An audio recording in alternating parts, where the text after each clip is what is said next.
শহীদদের প্রতি যে রক্ত ঝরিয়েছে শেখ হাসিনা তার প্রতি অপমান করার জন্যই এই সুযোগটা করে দেওয়া হয়েছে শেখ হাসিনাকে কথা বলা। পলাতক ফ্যাসিস্টকে কথা বলার সুযোগ দেওয়া পার্শ্ববর্তী একটি দেশ, এটা আমরা মনে করি বাংলাদেশের স্বাধীনতার প্রতি অপমানজনক আচরণ।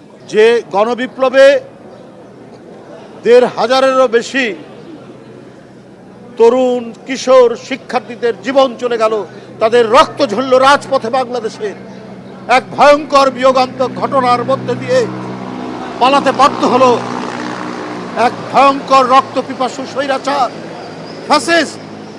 তাকে পার্শ্ববর্তী একটি দেশ, যেটি পৃথিবীর বৃহত্তম গণতন্ত্র বলে তারা নিজেরা দাবি করেন, সেই দেশে তাকে রাজনীতি করার সুযোগ দেওয়া হচ্ছে, কথা বলার সুযোগ দেওয়া হচ্ছে।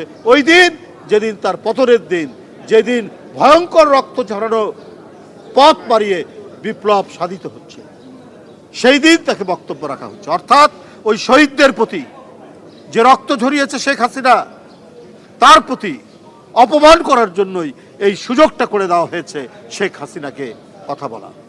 আমি আবারও এই ঘৃণ্য প্রচেষ্টার তীব্র নিন্দা এবং প্রতিবাদ জানাচ্ছি।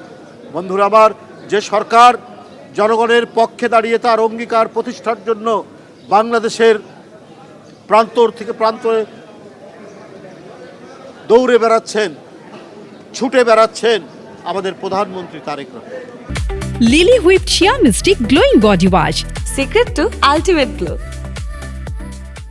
বন্ধুরা আমার, যে সময়ে বাংলাদেশে একটি গণতান্ত্রিক রাষ্ট্র এবং সমাজ বিনির্মাণের বড় উদ্যোগ দেখা দিয়েছে, যে সময়ে আরও বেশি গণতন্ত্রের জন্য সংবিধানের প্রয়োজনীয় যে সংশোধনী সেটা নিয়ে পার্লামেন্টে কমিটি গঠন করা হয়েছে এবং এইটার উপর আলাপ আলোচনা চলবে, বিরোধী দলকে আমন্ত্রণ জানানো হয়েছে, ইত্যাদি বিষয়গুলো যখন চলছে, অর্থাৎ জনগণের যে অ্যাসপিরেশন, জনগণের যে আকাঙ্ক্ষা এবং জুলাই চার্টারের মধ্যে দিয়ে যে আপনার যে অ্যাসপিরেশন, আকাঙ্ক্ষাটা যেটি তৈরি হয়েছে, সেটি বাস্তবায়নের পথে দেশ যখন এগিয়ে যাচ্ছে, তখন এই পলাতক ফ্যাসিস্টকে কথা বলার সুযোগ দেওয়া পার্শ্ববর্তী একটি দেশ, এটা আমরা মনে করি বাংলাদেশের স্বাধীনতার প্রতি অপমানজনক আচরণ করে।